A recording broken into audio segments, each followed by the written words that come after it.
ఆంధ్ర తెలంగాణలో తక్కువ ఫీజులతో high quality results ఇస్తున్న ఏకైక సంస్థ Tirumal IAS institute. Pastor Praveen విషయంలో ఏం జరిగింది?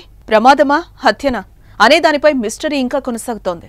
హత్య చేసి చంపారని క్రైస్తవ మతం బలంగా నమ్ముతోంది.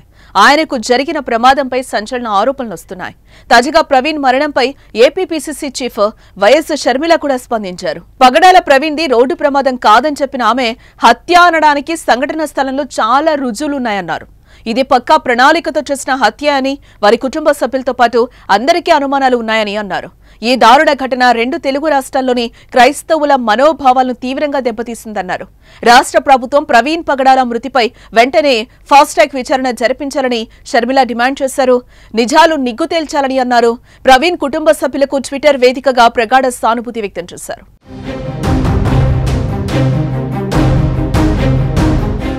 రాజమండ్రి సమీపంలో ప్రవీణ్ ప్రమాదానికి గురై చనిపోయారు. మంగళవారం మధ్యాహ్నం ఈ విషయం వెలుగులోకి వచ్చింది. రోడ్డు ప్రమాదంలో ప్రవీణ్ చనిపోయారని పోలీసులు తేల్చారు. సీసీ ఫుటేజ్ ను కూడా విడుదల చేశారు. అయితే రోడ్డు ప్రమాదంలో క్రైస్తవులు మాత్రం హత్యగా అనుమానిస్తున్నారు. రాజమండ్రి జీజీహెచ్ ఆసుపత్రికి బుధవారం భారీగా తూర్పుగోదావరి జిల్లాకు చెందిన క్రైస్తవ సంఘాల నాయకులతో పాటు తెలంగాణలోని పలు ప్రాంతాలకు చెందిన క్రైస్తవ ప్రముఖులు ఆసుపత్రి వద్దకు చేరుకుని ఆందోళన చేపట్టారు. ఆందోళనల మధ్య ప్రవీణ్ మృతదేహానికి అధికారులు పంచనామా నిర్వహించి పోస్టుమార్టం పూర్తి చేశారు. అనంతరం బందోబస్తు మధ్య మృతదేహాన్ని అంబులెన్స్ లో హైదరాబాద్ కు తరలించారు.